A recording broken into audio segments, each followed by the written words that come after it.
Hi and welcome to Jack Rose Debates. We're going to discuss some hot topics at the minute that we think that hopefully you'll be interested in, and we definitely are interested in. So the first one we're going to talk about is the age of consent being lowered. Well, what was the main issue was brought up is that one government minister wanted to lower it to the age of 15, didn't they? And even though Downing Street said no way, they're not going to do it. It's just... Does the age of consent make a difference? I don't think it does. I don't think it's going to stop anyone. No. And by a year, like, what's the point in even suggesting it? No.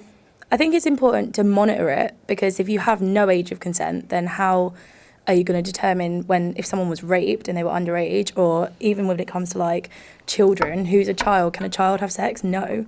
Yeah, but as that child that gave birth, the 12-year-old or however old she was, and her boyfriend was 13, so if anything, that's proof it makes no difference.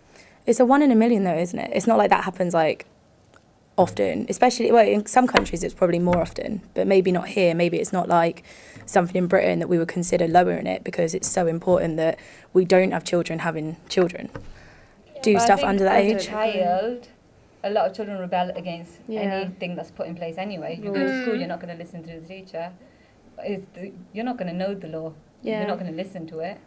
16, 15, and I don't understand why he brought it up a year. It's not going to make any Yeah, it's just a number, isn't it? It's the same with drinking though. Did you not drink till you were 18? It just doesn't make a difference, I don't think.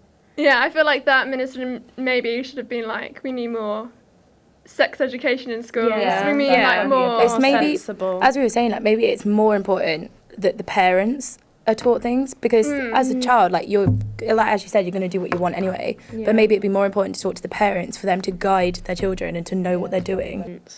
I think at some point in your life you have to have a talk with your parents. I never had a talk. I've never had I a talk did. with my parents. I had the talk. I've never had it. It was like we had sex education in school, and my mum like took me to Sainsbury's Cafe, and like sat me in Sainsbury's Cafe, and she's like, we need to discuss what you've done at school today. Oh, no. And I was like, so I actually got kicked out of sex education for like laughing too much. Oh, so God. it was just like not very. Oh no.